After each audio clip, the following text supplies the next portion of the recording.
Pang tatlong order ko na to ngayong September. Pagkain ng mga pusa, hindi yan para sa amin. 645 ang bili ko dito for 28 pieces. Free shipping na yon dito sa TikTok. Aminin ko, magastos talaga sila. Kaso wala akong choice, di naman sila pwedeng pabayaan. Kayo na ang mag-compute kung magkano. Bukod pa dyan, meron pa silang dry food. Mga 3 to 4 kilos din ng dry food ang nauubos nila. Bukod pa dyan, may isda pa, atay ng manok, kalabasa, mga hinahalo ko sa pagkain nila. Pinapatapos ko munang pakainin ang mama at papa nila bago ko pa sila pakainin.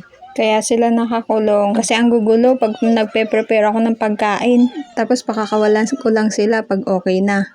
Ayan nga, unahan sila sa pagtakbo.